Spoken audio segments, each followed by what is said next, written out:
I'd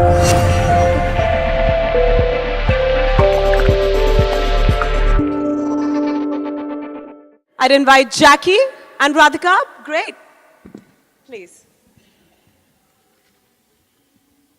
Well, we'd like to begin by giving a huge thank you to Dr. Arbeen and her whole team for giving all of these amazing women a voice. Thank you so much.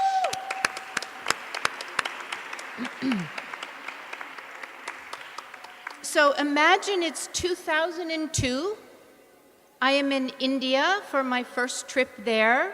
I go to visit a school and I see about 30 little children in the dirt in their classroom. There's 4 poles and a tarp on the top.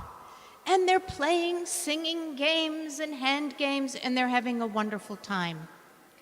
At that point in my life, I had just finished 30 years of working as a school teacher and a headmistress. And I thought my career in education was over. But when I saw those little children, I thought maybe a new one is just beginning.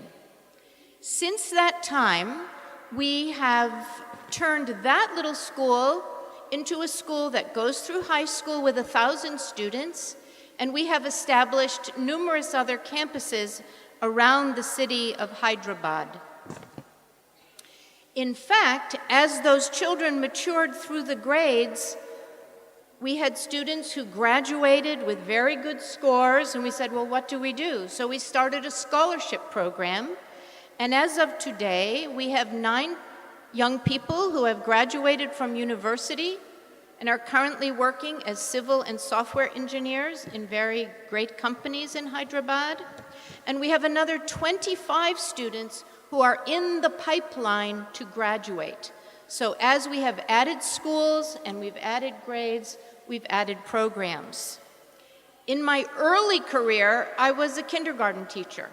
So I have a special place in my heart for the really little children. And we have also expanded Carnevali programs with playgrounds and learning materials and that sort of thing. Because of our expansion, we've also just recently established a bigger team for Radhika, who is our director in Hyderabad. Good morning. Partnerships are very necessary for us as we have to sustain our foundation into the future. We have a great relationship with the Indian government, Indian Education Office, with whom I work very closely to select schools and to create an MOU, a Memorandum of Understanding with them to define the terms of our support. We have also partnered with the Rotaries of Hyderabad and USA, as a result of which we have done a matching grant. We have completely rebuilt and renovated a whole school. With their ongoing funds, we have also built an RO system, toilets, more classes, and it has graduated to a 10th grade. I have presented at WF last year in Delhi with 3 of our scholarship students. And it was an amazing, truly transforming experience for them. But I want to divert a little bit and tell you about one of our most recent projects, and it's a nice story. I had read in my Rotary newsletter that my club in the USA had a presenter from Guatemala who talked about starting reading programs for the parents of the children in the schools. And I thought, what's the matter with us? Why haven't we done the same thing? So just in the last several months, we have started reading classes at one of our campuses for the parents or people in the community. Initially, it was really hard to get anybody to show up. Where our schools in the slums, most parents are even afraid to come inside the walls of the school. They're very intimidated. They themselves do not read and they do not write, so they don't have the experience of schools. And I thought, what must it be like then for them to have children who will go off to university? How do they come back and tell their parents about this experience? Or how do parents help children with homework if they don't know the letters of their own alphabet? So we have started this reading program, and the person who was able to engage the community to come into the walls of our school was our Aya. Now, the Aya is the lady in our school who cleans the toilets, sweeps the dirt, takes care of things, and she herself has no education at all. But now our Aya has become a popular person in the neighborhood because she has attracted people to learn how to read, and when they come, she serves them tea. And they are learning the letters of the alphabet in the Telugu language. So, to quote Nelson Mandela, education is a powerful weapon to use to change the society, to change the world. So we believe in that ideology, as education encourages people to change their attitudes, their beliefs, their complete environment to sustain and live in a just society. Thank you.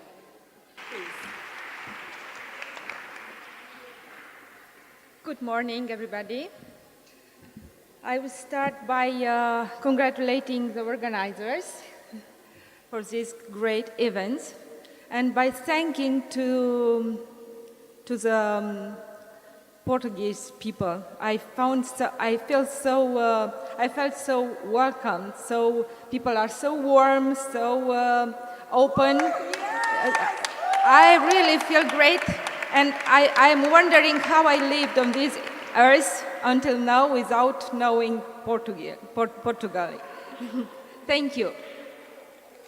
I guess you had a good journey to the conference.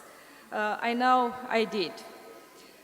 But I would like to invite you today to follow me in a different journey. I invite you to take a look backstage to the modern slavery and to discover together a face of a different story, a different story of a different journey. I'll begin with my classmate from high school. As a single mother, she went to Italy to work as a domestic worker, leaving home alone, 2 daughters under 18. Nobody was waiting for her with open arms. Worse, the first old man where she worked took her passport and asked for all kinds of services a woman can offer. She managed to escape, but the next experience was not easier. Disappointed, without the money she had dreamed of to bring back home, feeling guilty in front of her daughters, she was calling me, tempted to commit suicide. Well, my classmate is only one of so many others. The symptoms I mentioned before are characteristic for a specifically disease. It is called Syndrome of Italy. Since 2005, a new medical term was introduced in international medical jargon, this Syndrome of Italy. This is a form of deep depression which endangers the health, sometimes the life of an immigrant mother. Why I speak about Italy and how is it related to Romania, the country where I come from? Well, Italy has a great demand for care workers to look after old people and children. And Romanian women have the normal ambition of making life better for their children. But the attraction of going to earn money for their family has unforeseen problems because the mothers arrive to feel guilt and depression for abandoning their children, which produce effects on their mental health. Syndrome of Italy. This phenomenon has been labeled Italian because Italy is a country with the largest number of family domestic workers in Europe. But it refers to Romanian women, Moldavian women, Polish, Filipino, Ukrainian, Moroccan, Peruvian. So we are in a really good company. These social malaise of immigrant mothers need to be recognized and faced internationally. Let us think about what it means to be a caregiver. Just imagine, to be a caregiver is to live in the same house with the elderly person, work tirelessly 24 by 24, 7 by 7, sleepless nights with constant vigilance. In the last year, 1 out of 3 never went to the doctor to check their state of health.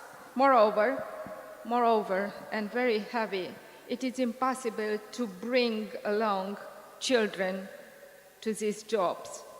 Imagine if you are a mother, you can imagine what does it mean. Their journey is a journey to depression, it's a journey to despair. Now, I invite you to follow me on a parallel journey. Okay. It's a journey of the children left behind.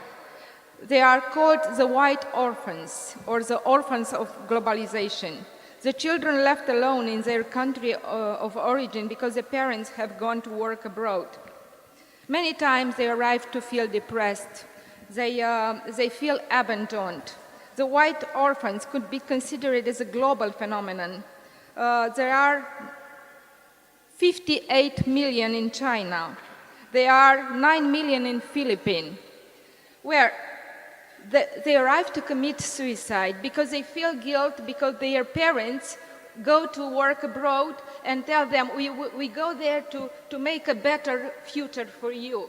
So when they see that, parents go abroad, they feel guilt, and for example, it was a child in Romania who committed suicide, and in his pocket they found some words towards her mother, telling, "Mom, without me, now you can work less, you can be free."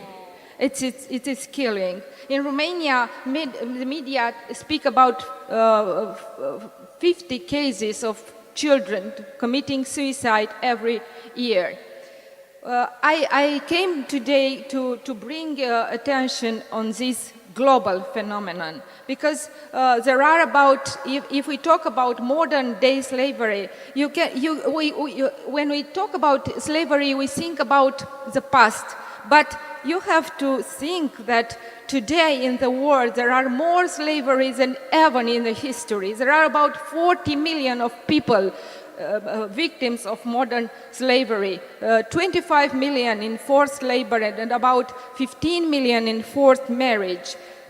71% of these are women and girls.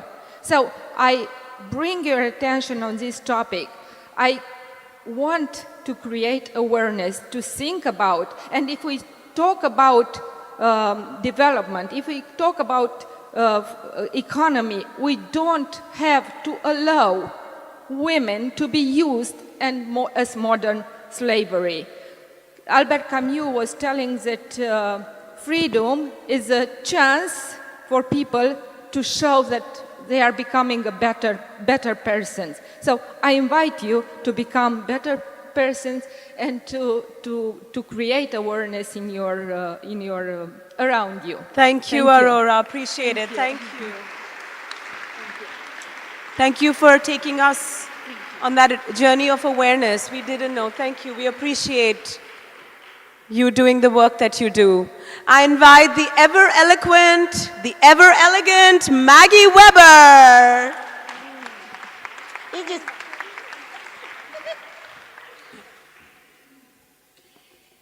Hello, everybody. If you could know how my life has changed in the last 2 years since I met Dr. Habib and Mansi and Tanya. So I'm from the little heart-shaped island at the bottom of Australia called Tasmania. And there's two parts to me. So there's Micro Maggie and Macro Maggie. Micro Maggie is a business coach, she's an author, big deal. So what I had to realize was that I was acting locally and thinking globally. But I was just thinking. I was so in my head, so busy acting out of fear because I was a single mother and I was $500,000 in debt and all of that stuff. Don't worry about it. But I was just thinking. So I needed to change things. I was called the working mother's mentor at that time. And I still do that work. But I had to act globally. I had to do much more and work with the hardest working mother I know, Mother Earth. So I'm now working with a group that's based out of London, although we've got offices in Vilamoura in Portugal, which is why I've just moved here 2 weeks ago. Thank you very much. Life is tough. And we've funded 45 sustainable, socially entrepreneurial businesses in the last 2 years. And we plan to fund another 500 in the next 5. Haven't got time to go into all the ways that we're doing that, but we've got apps on phones and things now, and you can invest in these. And all of these projects, though, are sustainable, helping sustainable social structures. So they're helping Mother Earth. And my favourite one is one, we've got one called Simple Drinking Water, which is where we can filter water, no matter how putrid it is, without electricity. We have another one, it's actually a company in Portugal called Omniflow, and they do alternative energy, and so we make alternative power with them. But the one that I love the most is you take waste, so it's zero waste to energy. And we launch our first place in Birmingham in England next week. And so what it does is, you're right next door to a landfill site and you get all this waste and you put it through a process called pyrolysis, and it makes gas that's cleaner than North Sea gas. So these are just some of the projects that we're working on. And so this means that now I can act globally and think globally and affect other people, working mothers. I can help out the working mothers now. Instead of just in Tasmania or in Australia, I can help them with their investments, and even if they've got a small amount to invest, they can invest in some of these projects. But what I had to realise too is it's no good talking about all of this stuff. Let's bring it right back down. I was living my life living a big footprint. And so I needed to walk the talk of what I was teaching. So yes, I have a compost heap. Yes, I have all those things. But even something as simple as this, I won't drink out of a little plastic bottle. We've got to walk the talk of what we're doing, because this has got a filter in it, you see. So I just carry my bottle. This has been in every country in the world, this bottle, and has filters in it. So it's a good thing I got little feet, because I want my footprint to be small. But my actions must be huge. And they must be not just from my head, but from my heart. And as Mahatma Gandhi says, I had to be the change that I wanted to see on Mother Earth. Thank you.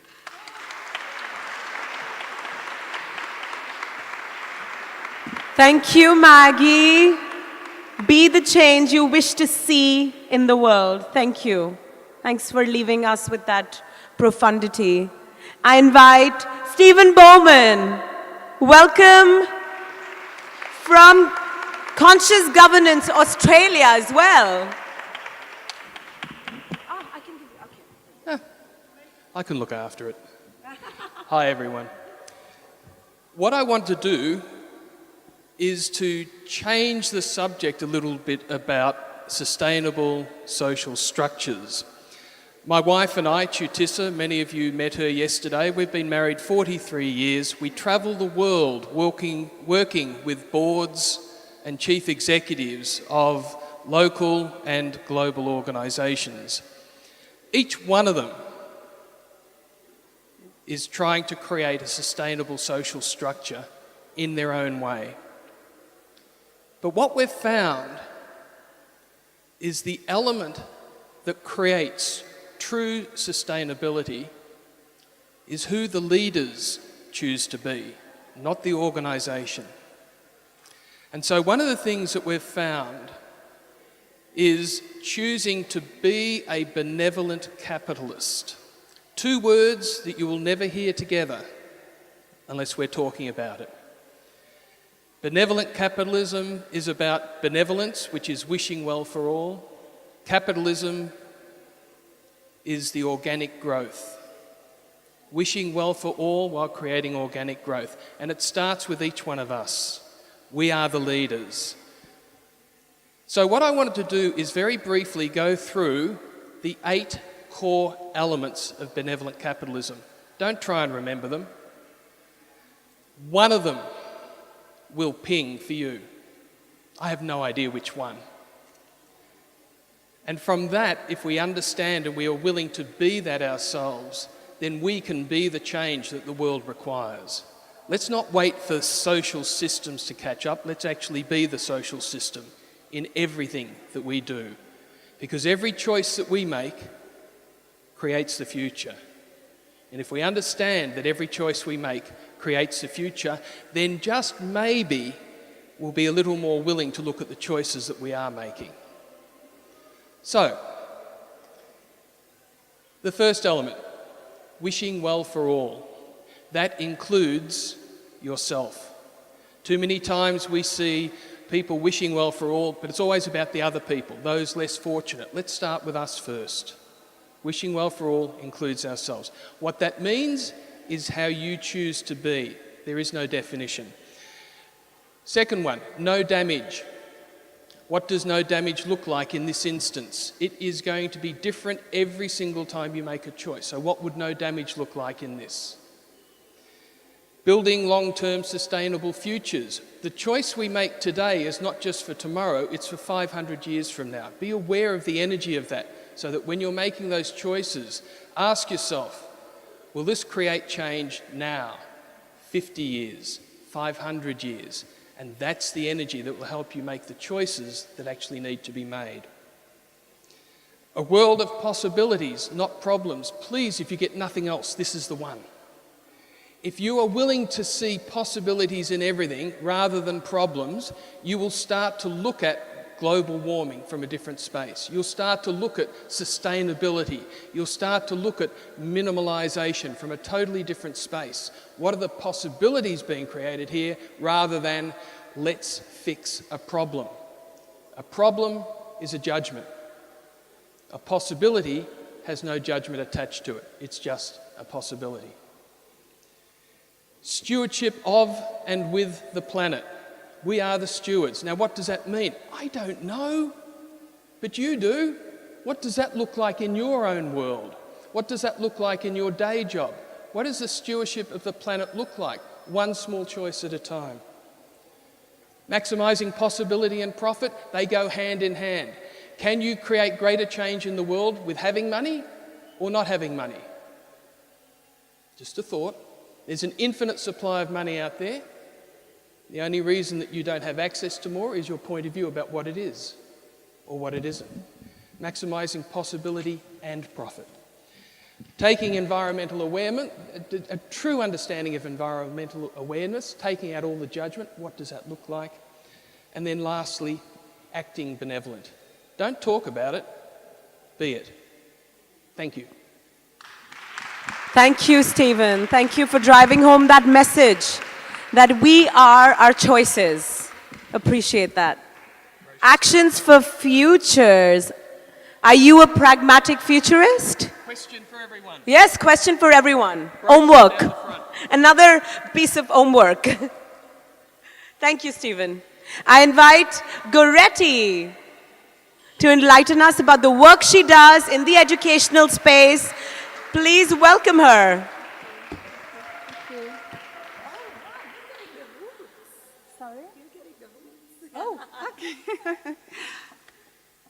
Good morning, everybody. What a pleasure it is to be here. Thank you. It's an honor. Thank you. Right. I want to start with this question. What sustainable social structure is more important than the education of the mind and the heart? I'm going to go about this with two stories. The two stories have a gap of just over 100 years between them. It starts with João. João is 6 years old, was born on the island of Madeira, and he wants to go to school. He goes to school on the first day, comes back home, and he's told, you can't go anymore because we need you. We need you, your chores need to be done, and there's nobody else that can do it. João didn't learn to read or write, but João was determined, and he learned a craft, and he became a very skilled carpenter and a builder, and he built beautiful homes.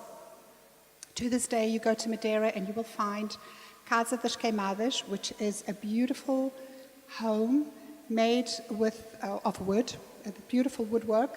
It's João's work. João had 6 children. These 6 children, he said, no, they've got to learn to read and write. The island was only allowing, where he lived, 4 years of education, what we in Portugal know as quarta classe. So that's a basic education, which was quite packed. You learned a lot of geography and history, reading and writing, and that was enough. All 6 children learned, boys, the art of the father. The father taught them his craft. And between the 7 of them, they would build a house from the bottom to the top. If you think of today, this is quite a lot of engineering and knowledge that these people, these 7 young men, well, young, one wasn't so young, they put together and they built a lot of homes. One of them, called Manel, he wanted more. His heart was broken, and at 19 he said, I'm leaving the island. He left and he went to Africa. Arrived in Africa, he was only allowed to go to the colonies, Mozambique. Of course, Mozambique was a little underdeveloped compared to South Africa. And in a clandestine way, they crossed the borders, he crossed the border. Arrived then, was looking for work. Arrived at a construction site and said, I need work. And they asked him, what can you do? And he said, what do you need me to do? What needs to be done? And he was told, well, we need you to plaster that wall. And he did. After a week, he was in charge of the construction site. We're talking about a construction site. It was building houses, houses for miners. They just discovered some mineral in this part of Africa, and they were building the homes for these miners. Now, Manel never went back to Madeira. He passed away this year at the age of 92, 93, and he's left a legacy behind. Now, that 6-year-old boy, João, is my grandfather. Manel is not my father, but he's like my father. 100 years on, I am an education consultant, counselor, and what I do is I help young people find their dreams, just as these 2 young men at the time followed their dreams. I now help young people find their dream university, and I help place them in it, be it anywhere in the world. And with this work, I met Carolina. Carolina, young lady, born this century. She wants to be an engineer, aeronautical engineer for the future. This young lady is now in the United States, and she is doing a 12th year of getting some knowledge of what it is to study in a different education system, to then go to the UK and do her engineering degree program. Now, why I'm telling you this story, it's dreams.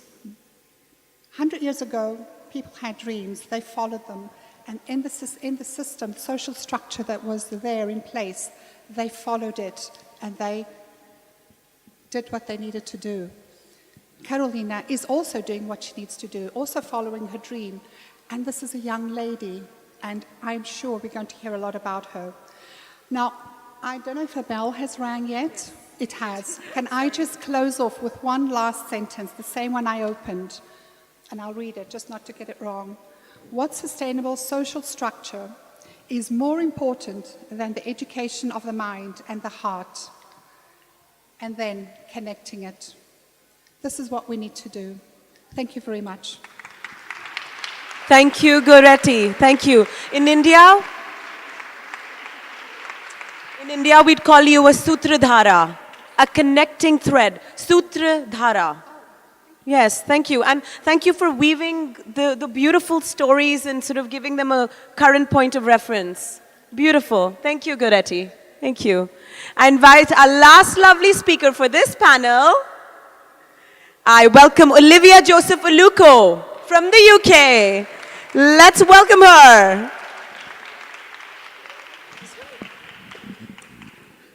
Which one? This. I can use this. Okay. Good night, everyone. Good night. Yeah, I want us to be awake. Actually, in some places, it says night. Yeah. Thank you. Yeah, I want to give honor to the All Ladies League, the Women Economic Forum. I've read your ethos, everything you are doing all over the world. I want to say you are the best. You see, I can come to you talking to you about academics, but it is time to talk to ourselves as human beings, as one human race. In a world where people are becoming more intolerant of one another, where there's a lot of inequality, a lot of distrust, a lot of imbalance, a lot of inequality, we have to define what it is that makes us human beings, what it is that makes us people, what is it that connects us together. We all know about conflict. We all know about wars. You know, when people get into wars, what happens? They become displaced, they become refugees, they become migrants. And that was why I was so excited yesterday when I was listening to the young people, the Reverse group, and what they were talking about freedom of movement. Well, if you want to know where I'm coming from, I'm a migration scholar. I'm very passionate about migration. I'm very passionate about human behavior. I'm very passionate about human behavior. I'm passionate about inclusion. I'm passionate about what we do to one another. Now, we're talking about social structures, and I've looked at it that some of the examples of social structure includes family, religion, economic, political, and educational institutions. Of course, we can add recreational institutions to it. Now, talking about educational institutions, as of this moment, there are about 31 million children worldwide that are not in school. Not because they don't want to go, they just cannot get there. I can go on giving statistics, but I want to leave us with something today. An education beyond borders, an education beyond institutions. I want to leave you with what we call life skills. Life skills. How do we empower one another? These are some of the behaviors that we should show if we are talking about life skills. Because we can talk about sustainable development goals. You see, I've got my papers prepared. I actually wanted to go to town talking about sustainable development goals, chapter 5, talking about equality, talking about poverty, food security, and all that. But I said, let's talk about something lighter, which is needful. Let's talk about life skills, because those are the things that we need to enforce social change. What I believe is that change doesn't necessarily have to come from the top. I believe change can come from one step to another, from one person to another. And that's where the issue of life skills come. How do we learn about effective communication? How do we teach empathy, creative thinking? How do we talk to people about interpersonal relationships? How do we care for one another? How do we care for those that are vulnerable? Those that have disabilities? How do we care for the people that are poor, those that are homeless? These are the things that we need to look at. But a lot of the time, there's things about life skills that we don't learn in school. Education cannot tell you that. But by talking to one person, you learn about empathy, about caring. This person is sitting alone. How do we change that? This person don't know how to talk. How do we develop people? This is what makes us human. This is what makes us a community. Now, I would end with this, because I know Mercy is trying to be around me. Yeah. I will hand you this. Imagine a world in which more people cared for others unconditionally. Not just for their family and their friends, but for all people. Imagine a world in which love meant something more than is done today. Something greater, something universal and all-embracing. Building a sustainable sisterhood emotionally and building resilience. Women need to support each other. This includes morals, values, and integrity. Women need to show togetherness, passion, excellence, and enthusiasm. And I conclude with this. I've got a book here about inclusion, about women's security. With Mercy's permission, she's told me to talk about it. It's all on Amazon. And if you want a copy, you can see me after. I want to close with this. I'm closing. Yeah.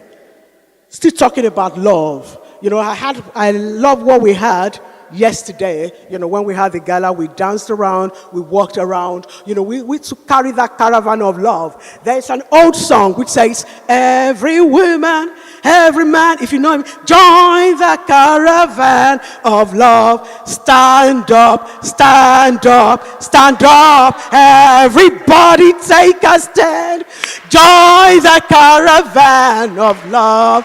La love, stand up. I'm your brother. I'm your brother, don't you know? Oh, I'm your sister. I'm your sister, don't you know? Thank you for having me. Thank you. Thank you.